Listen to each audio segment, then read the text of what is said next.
नमस्कार दोस्तों, the English classroom YouTube channel में आप सभी विद्यार्थियों का, सभी मित्रों का बहुत बहुत स्वागत, बहुत बहुत वेलकम। तो फ्रेंड्स, आज हम स्टार्ट कर रहे हैं रीड 2024 के अंदर जिन्होंने भाषा सेकंड के रूप में इंग्लिश लिए हैं, उस इंग्लिश लैंग्वेज के जो टॉपिक्स है वो सिलेबस में क्या क्या है उसके बारे में आज हम डिटेल से पढ़ने वाले हैं। सिलेबस के बारे में हम चर्चा करने वाले हैं और हम आने वाले एक महीने के अंदर ये सिलेबस पूरा करने की कोशिश करेंगे। तो सभी विद्यार्थी जो ये चैनल देख रहे हैं और जो विद्यार्थी चैनल से जुड़े हुए हैं वो इस चैनल को अधिक से अधिक शेयर ज़रूर करें। अगर आपको ये वीडियोज़ फायदेमंद लगती है तो आप इसको शेयर सब्सक्राइब ज़रूर बढ़ाएं। तो हम अब अपने टॉपिक पे आते हैं। रीड 2024 के अंदर लैंग्वेज सेकंड के अंदर इंग्लिश सब्जेक्ट को जिन्होंने चुना है उन विद्यार्थियों के लिए ये सिलेबस है। और ये जो सिलेबस है ये ग्रामर का पोर्शन है।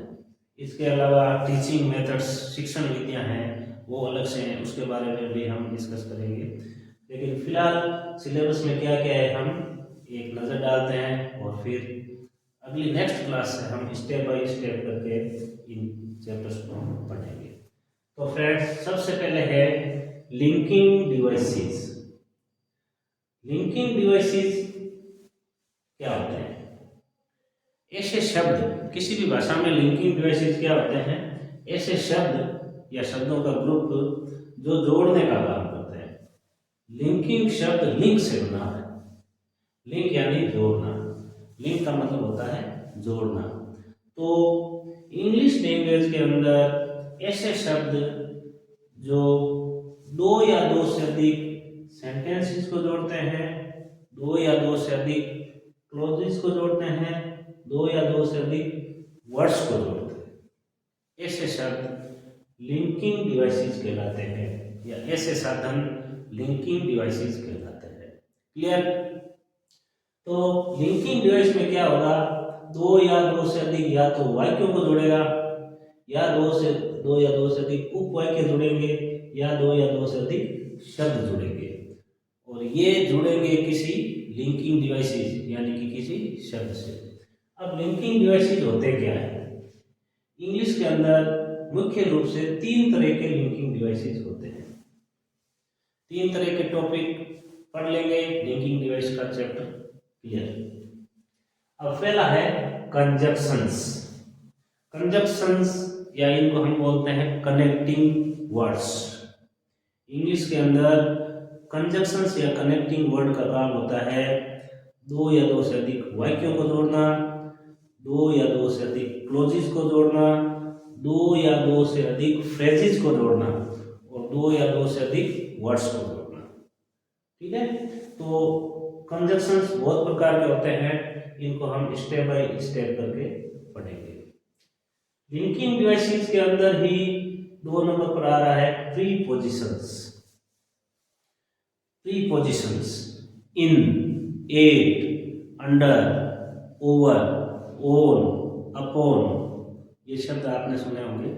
ये सारे प्रीपोजिशंस होते हैं और ये सारे शब्द या तो वाक्यों को जोड़ेंगे या उपवाक्यों को जोड़ेंगे या फिर किसी वस्तु की स्थिति भी बताएंगे। तो ये सारे लिंकिंग डिवाइसेस के रूप में काम आते हैं। अब कुछ हद तक थर्ड नंबर पर है रिलेटिव प्रोनाउंस, संबंधवाचक सर्वनाम। संबंधवाचक सर्वनाम या रिलेटिव प्रोनाउन भी वाक्यों को जोड़ने के लिए काम आते हैं। तो ये भी लिंकिंग डिवाइस है। तो हम एक एक करके इन तीनों लिंकिंग डिवाइसेस के बारे में अच्छी तरह से पढ़ने वाले हैं, बहुत ही डीपली पढ़ने वाले हैं। अब नेक्स्ट है नंबर 2 पर सब्जेक्ट वर्ब कॉन्कर्ड, या इसको हम कहते हैं सब्जेक्ट वर्ब अग्रीमेंट, यानी कि सब्जेक्ट और वर्ब के बीच में क्या अग्रीमेंट हुआ है। अपन जब कोई दो पार्टी होती है, कोई बातचीत होती है या कोई डीड होती है, कोई निर्णय होता है तो उसका अग्रीमेंट लिखते हैं। उसी तरीके से सब्जेक्ट और वर्ब के बीच में भी एग्रीमेंट लिखा हुआ होता है, ठीक है ना। वो एग्रीमेंट क्या होता है? वो एग्रीमेंट ये होता है कि अगर सब्जेक्ट सिंगुलर होता है तो वर्ब भी सिंगुलर आती है, और अगर सब्जेक्ट प्लूरल यानी कि बहुवचन होता है तो उसकी क्रिया वर्ब भी बहुवचन रूप में आएगी। यही सब्जेक्ट वर्ब अग्रीमेंट है, इसको ही हम सब्जेक्ट वर्ब कॉन्कर्ड बोलते हैं। इंग्लिश में सारे टेंसेस सब्जेक्ट वर्ब अग्रीमेंट के ही उदाहरण है। ओके, अब नेक्स्ट है the basic knowledge of phonetic sounds.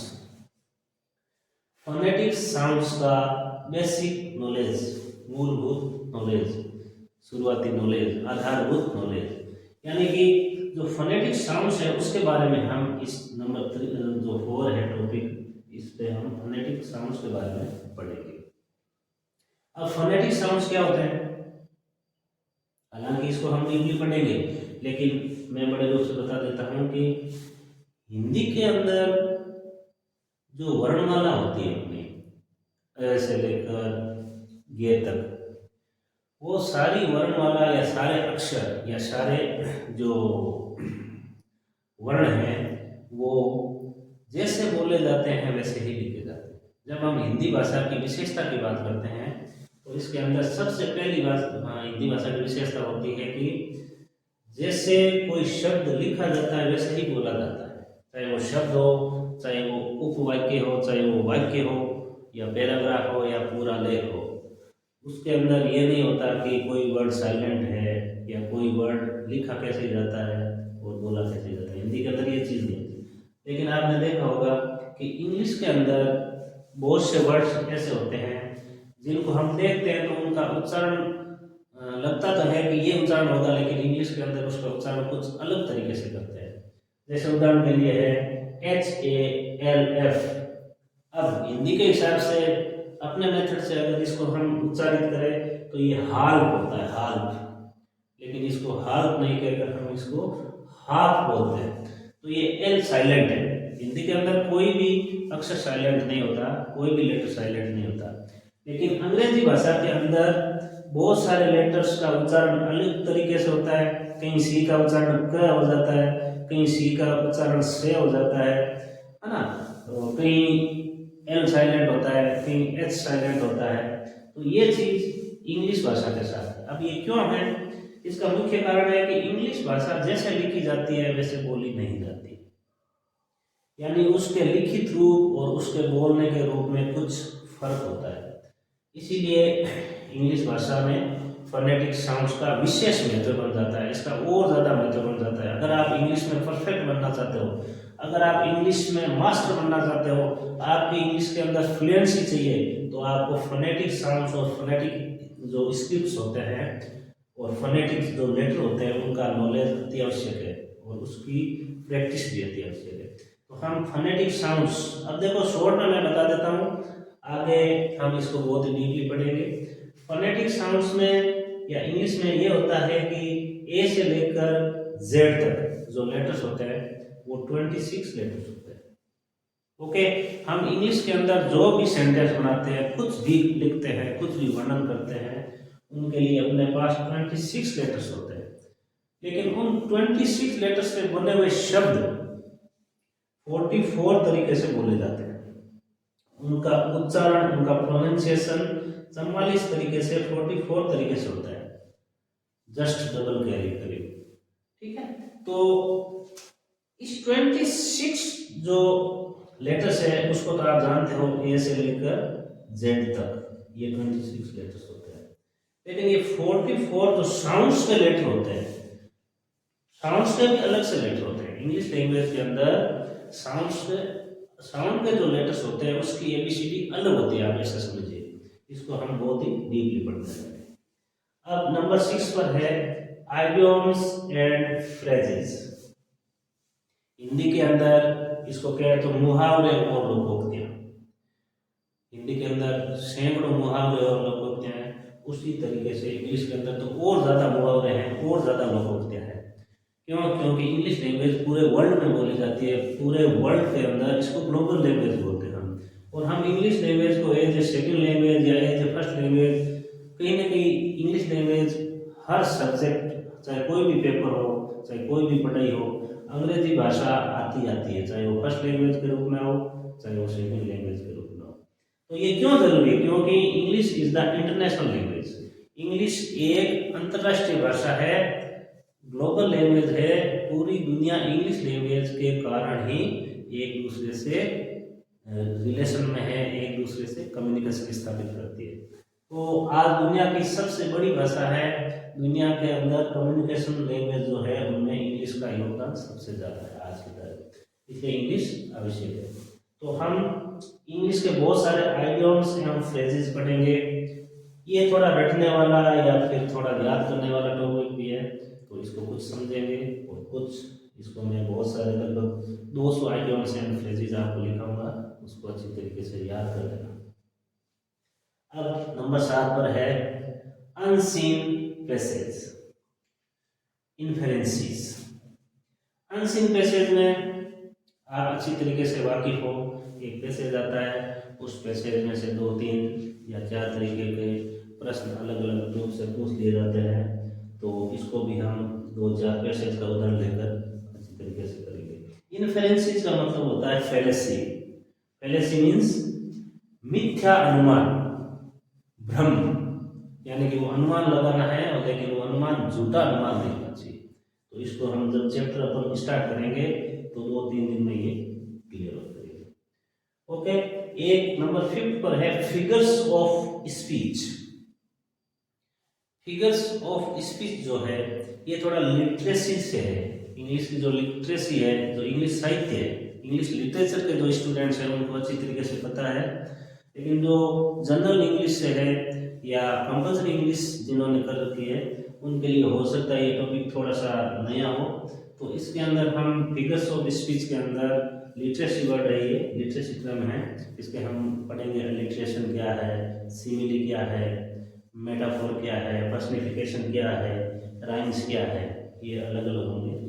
ये 3 दिन का टॉपिक है, हम बहुत अच्छी तरीके, और इसमें अगर 3 दिन में हम क्लियर कर लेंगे तो आपको पूरे में से पूरे नंबर आएंगे। कोई घबराने वाली चिंता नहीं है, हम स्टेप बाय स्टेप करके इसको पढ़ेंगे। तो फ्रेंड्स, आज तो हमने इंग्लिश लैंग्वेज के जो ग्रामर के जो सिलेबस के अंदर टॉपिक्स हैं उनके बारे में चर्चा की है। आज से हम रीड 2024 की क्लासेस की ओपनिंग कर रहे हैं, हम स्टार्ट कर रहे हैं। तो आप लगातार इन क्लासेस को देखते रहें, बराबर से चैनल को देखते रहें और अधिक से अधिक अपने फ्रेंड्स के साथ, विद्यार्थियों के साथ इस न्यूज़ को शेयर करें। अगर आपको ये वीडियोस फायदेमंद दिखते हैं, आपकी परीक्षा तैयारी के लिए उपयोगी लगते हैं, तो आप इसको शेयर ज़रूर करें, सब्सक्राइब करें और लाइक करें। आज के लिए बस इतना ही।